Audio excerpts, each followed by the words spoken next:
Hi friends, मी प्रतीक्षा तुम्हा सर्वांचं माझ्या नवीन व्लॉगमध्ये स्वागत आहे। तर आज आपण करणार आहोत चिलीच्या भाजीचे गोळे।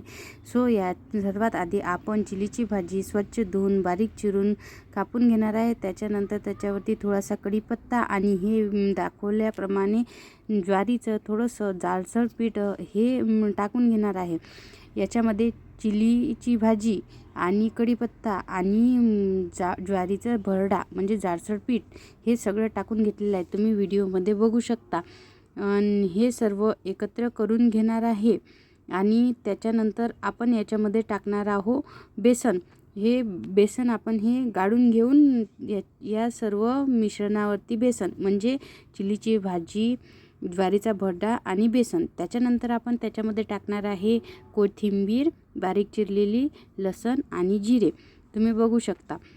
चवीनुसार लसण, जिरं आणि कोथिंबीर तुम्ही टाकू शकता। हे टाकल्यानंतर सर्व मिश्रण हे छानपैकी एकत्र करून घ्यायचं, म्हणजे त्याच्यामध्ये कोथिंबीर, लसण, जिरं हे छानपैकी एकत्र झालं पाहिजे। त्याच्यानंतर एका साईडने हळद, तिखट, मीठ चवीनुसार आपण घेणार आहे त्या मिश्रणामध्ये टाकण्यासाठी। सो चवीनुसार आपण हळद, मीठ, तिखट हे त्या मिश्रणामध्ये टाकून त्याचा छान असा गोळा मळून घेऊ, तुम्ही व्हिडिओमध्ये बघू शकता।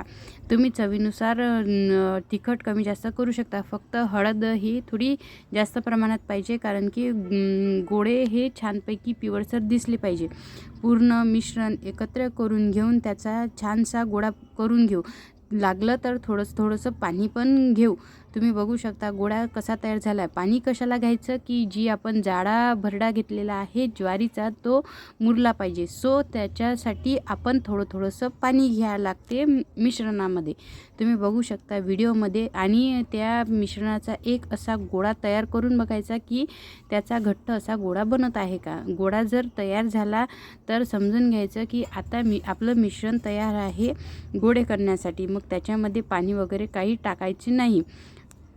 हे गोळे खायला अतिशय चवदार लागतात, तुम्ही पण ही रेसिपी नक्की तुमच्या घरी एकदा ट्राय करा। आणि स्पेशली हिवाळ्यामध्ये येते। सो व्हिडिओ कसा वाटला शेअर करा, कमेंट करा आणि व्हिडिओला लाईक करायला विसरू नका। त्याच्यानंतर चाळणीला स्वच्छ पुसून त्याला तेल लावून त्याच्यामध्ये गोळे ठेवू। एका पातेल्यामध्ये आपण गोळे शिजवण्यासाठी पाणी उकळीसाठी ठेवलेलं आहे। इकडे गोळे तयार करून ज्या चाळणीमध्ये आपण तेल लावलेलं आहे त्याच्यावरती गोळे टाकून घेऊ चिलीच्या भाजीचे आणि त्याच्यावरती झाकण ठेवून 10 ते 15 मिनटं गोळे चांगले शिजून घेऊ। पाण्याला चांगली उकळी येते आणि गोळे चांगले शिजून येतात, तुम्ही बघू शकता गोळ्यांचा कलर कसा बनलेला आहे। सो रेसिपी एकदा नक्की ट्राय करा आणि व्हिडिओला लाईक करा।